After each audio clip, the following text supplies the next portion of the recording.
Thank you so much. It's really scary to be here among the smartest of the smart. I'm here to tell you a few tales of passion. There's a Jewish saying that I love. What is truer than truth? Answer, the story. I'm a storyteller. I want to convey something that is truer than truth about our common humanity. All stories interest me, and some haunt me until I end up writing them. Certain themes keep coming up: justice, loyalty, violence, death, political and social issues, freedom. I'm aware of the mystery around us, so I write about coincidences, premonitions, emotions, dreams, the power of nature, magic. In the last 20 years, I have published a few books, but I have lived in anonymity until February of 2006, when I carried the Olympic flag in the Winter Olympics in Italy. That made me a celebrity. Now people recognize me in Macy's, and my grandchildren think that I'm cool. Allow me to tell you about my 4 minutes of fame. One of the organizers of the Olympic ceremony, of the opening ceremony, called me and said that I had been selected to be one of the flag bearers.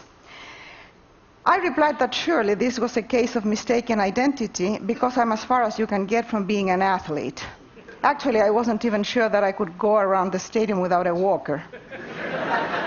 I was told that this was no laughing matter. This would be the first time that only women would carry the Olympic flag. 5 women representing 5 continents, and 3 Olympic gold medal winners. My first question was, naturally, what was I going to wear? A uniform, she said, and asked for my measurements. My measurements! I had a vision of myself in a fluffy anorak looking like the Michelin Man. By the middle of February, I found myself in Turin, where enthusiastic crowds cheered when any of the 80 Olympic teams was in the street. Those athletes had sacrificed everything to compete in the games. They all deserved to win, but there's the element of luck. A speck of snow, an inch of ice, the force of the wind can determine the result of a race or a game. However, what matters most, more than training or luck, is the heart. Only a fearless and determined heart will get the gold medal. It is all about passion. The streets of Turin were covered with red posters announcing the slogan of the Olympics: "Passion lives here." Isn't it always true? Heart is what drives us and determines our fate. That is what I need for my characters in my books: a passionate heart. I need mavericks, dissidents, adventurers, outsiders, and rebels who ask questions, bend the rules, and take risks. People like all of you in this room. Nice people with common sense do not make interesting characters. They only make good former spouses. In the green room of the stadium, I met the other flag bearers, 3 athletes, and the actresses Susan Sarandon and Sophia Loren. Also 2 women with passionate hearts, Wangari Maathai, the Nobel Prize winner from Kenya, who has planted 30 million trees, and by doing so she has changed the soil, the weather, and in some places in Africa, and of course, the economic conditions in many villages. And Somali Mam, a Cambodian activist who fights passionately against child prostitution. When she was 14 years old, her grandfather sold her to a brothel. She told us of little girls raped by men who believe that having sex with a very young virgin will cure them from AIDS. And of brothels where children are forced to receive 15 clients per day, and if they rebel, they are tortured with electricity. In the green room, I received my uniform. It was not the kind of outfit that I normally wear, but it was far from the Michelin Man suit that I had anticipated. Not bad, really. I looked like a refrigerator. But so did most of the flag bearers, except Sophia Loren, the universal symbol of beauty and passion. Sophia is over 70, and she looks great. She's sexy, slim, and tall with a deep tan. Now, how can you have a deep tan and have no wrinkles? I don't know. When asked in a TV interview how could she look so good, she replied, posture. My back is always straight, and I don't make old people's noises. So there you have some free advice from one of the most beautiful women on earth. No grunting, no coughing, no wheezing, no talking to yourselves, no farting. Well, she didn't say that exactly. At some point around midnight, we were summoned to the wings of the stadium, and the loudspeakers announced the Olympic flag, and the music started. By the way, the same music that starts here, the Aida March. Sophia Loren was right in front of me. She's a foot taller than I am, not counting the poofy hair.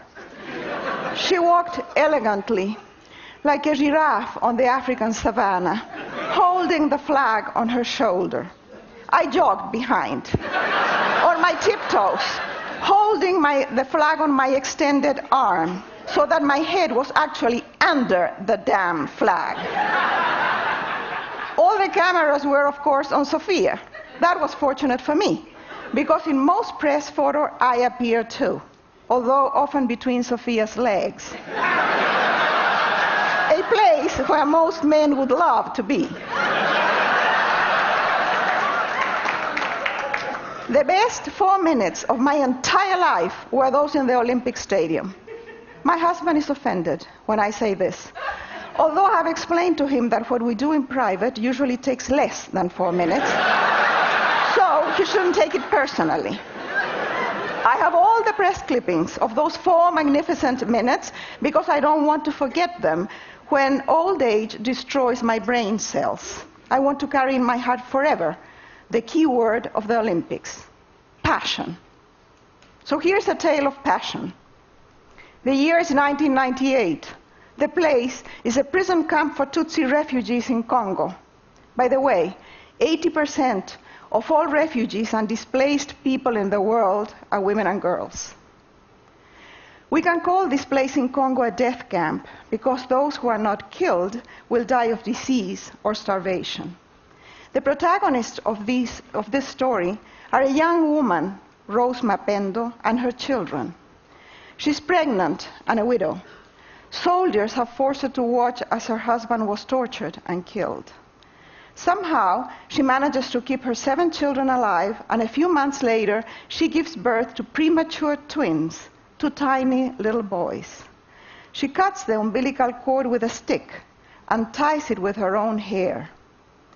She names the twins after the camp's commanders to gain their favor and feeds them with black tea because her milk cannot sustain them. When the soldiers burst in her cell to rape her oldest daughter, she grabs hold of her and refuses to let go, even when they hold a gun to her head. Somehow, the family survives for 16 months, and then, by extraordinary luck and the passionate heart of a young American man, Sasha Sharnoff, who manages to put her in a US rescue plane, Rose Mapendo and her 9 children end up in Phoenix, Arizona, where they are now living and thriving. Mapendo in Swahili means great love. The protagonists of my books are strong and passionate women like Rose Mapendo. I don't make them up. There's no need for that. I look around and I see them everywhere. I have worked with women and for women all my life. I know them well. I was born in ancient times, at the end of the world, in a patriarchal, Catholic, and conservative family. No wonder that by age 5 I was a raging feminist, although the term had not reached Chile yet, so nobody knew what the heck was wrong with me. I would soon find out that there was a high price to pay for my freedom and for questioning the patriarchy, but I was happy to pay it because for every blow that I received, I was able to deliver too. Once, when my daughter Paula was in her 20s, she said to me that feminism was dated, that I should move on. We had a memorable fight. Feminism is dated? Yes, for privileged women like my daughter and all of us here today, but not for most of our sisters in the rest of the world, who are still forced into premature marriage, prostitution, forced labor. They have children that they don't want or they cannot feed.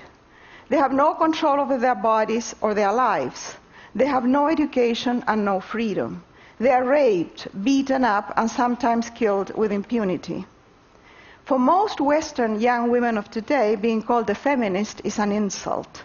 Feminism has never been sexy, but let me assure you that it never stopped me from flirting. And I have seldom suffered from lack of men. Feminism is not dead, by no means. It has evolved. If you don't like the term, change it for God's sake. Call it Aphrodite or Venus or Bimbo or whatever you want. The name doesn't matter as long as we understand what it is about and we support it. So here's another tale of passion, and this is a sad one. The place is a small women's clinic in a village in Bangladesh. The year is 2005. Jenny is a young American dental hygienist who has gone to the clinic as a volunteer during her 3-week vacation. She's prepared to clean teeth, but when she gets there, she finds out that there are no doctors, no dentists, and the clinic is just a hut full of flies. Outside, there is a line of women who have waited several hours to be treated. The first patient is in excruciating pain because she has several rotten molars. Jenny realizes that the only solution is to pull out the bad teeth. She's not licensed for that. She has never done it. She risks a lot, and she's terrified. She doesn't even have the proper instruments, but fortunately, she has brought some Novocaine. Jenny has a brave and passionate heart. She murmurs a prayer, and she goes ahead with the operation. At the end, the relieved patient kisses her hands. That day, the hygienist pulls out many more teeth. The next morning, when she comes again to the so-called clinic, her first patient is waiting for her with her husband. The woman's face looks like a watermelon. It is so swollen that you can't even see the eyes. The husband, furious, threatens to kill the American. Jenny is horrified at what she has done. But then the translator explains that the patient's condition has nothing to do with the operation. The day before, her husband beat her up because she was not home in time to prepare dinner for him. Millions of women live like this today. They are the poorest of the poor. Although women do 2/3 of the world's labor, they own less than 1% of the world's assets. They are paid less than men for the same work, if they are paid at all. And they remain vulnerable because they have no economic independence and they are constantly threatened by exploitation, violence, and abuse. It is a fact that giving women education, work, the ability to control their own income, inherit and own property benefits the society. If a woman is empowered, her children and her family will be better off. If families prosper, the village prospers, and eventually so does the whole country. When Gari Matai goes to a village in Kenya, she talks to the women and explains that the land is barren because they have cut and sold the trees. She gets the women to plant new trees and water them drop by drop. In a matter of 5 or 6 years, they have a forest, the soil is enriched, and the village is saved. The poorest and most backward societies are always those that put women down. Yet, this obvious truth is ignored by governments and also by philanthropy. For every dollar given to a woman's program, $20 are given to men's programs. Women are 51% of humankind. Empowering them will change everything, more than technology and design and entertainment. I can promise you that. Women working together, linked, informed, and educated can bring peace and prosperity to this forsaken planet. In any war today, most of the casualties are civilians, mainly women and children. They are collateral damage. Men run the world, and look at the mess we have. What kind of world do we want? This is a fundamental question that most of us are asking. Does it make sense to participate in the existing world order? We want a world where life is preserved and the quality of life is enriched for everybody, not only for the privileged. In January, I saw an exhibit of Fernando Botero's paintings at the UC Berkeley Library. No museum or gallery in the United States, except for the New York gallery that carries Botero's work, has dared to show the paintings because the theme is the Abu Ghraib prison. They are huge paintings of torture and abuse of power in the voluminous Botero style. I have not been able to get those images out of my mind or my heart. What I fear most is power with impunity. I fear abuse of power and the power to abuse. In our species, the alpha males define reality and force the rest of the pack to accept that reality and follow the rules. The rules change all the time, but they always benefit them. And in this case, the trickle-down effect, which does not work in economics, works perfectly. Abuse trickles down from the top of the ladder to the bottom. Women and children, especially the poor, are at the bottom. Even the most destitute of men have someone they can abuse, a woman or a child. I'm fed up with the power that a few exert over the many through gender, income, race, and class.